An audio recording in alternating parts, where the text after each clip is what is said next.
Good morning. Welcome to another edition of Take 5. We went kind of long yesterday. Probably will go kind of short.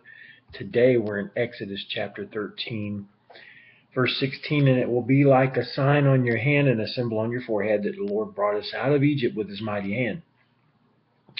When Pharaoh let the people go, God did not lead them on the road through the Philistine country, though that was shorter.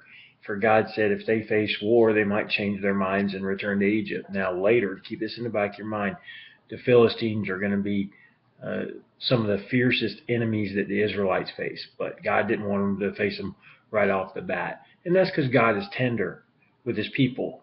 They're just getting out of slavery. Okay, so he doesn't want them to face such strong opposition right away. In the New Testament, it says God won't let us be tempted beyond what we can bear.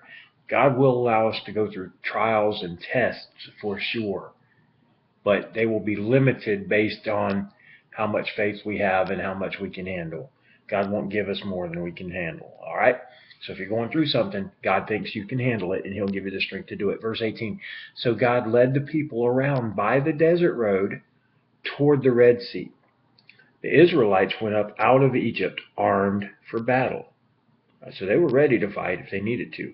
Verse 19, Moses took the bones of Joseph with him because Joseph had made the sons of Israel swear an oath. He had said, God will surely come to your aid, and then you must carry my bones up with you from this place. Now remember, Joseph is the one that got him in Egypt. So 400 years later, 430 years, they've still got his bones. Joseph did not want to be buried in Egypt. He said, one day, God's going to get you out of here.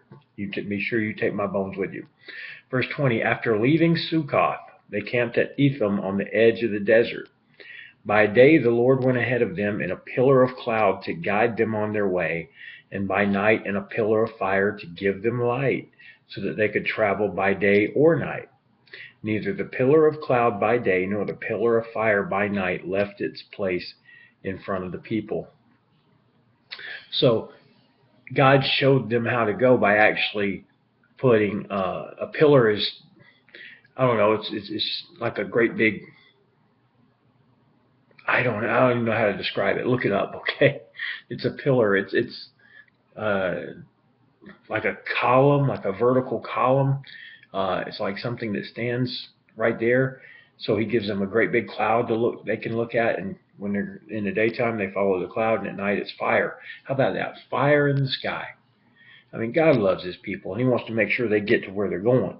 So they travel, and they can't travel real fast because they got a lot of people and livestock and things like that.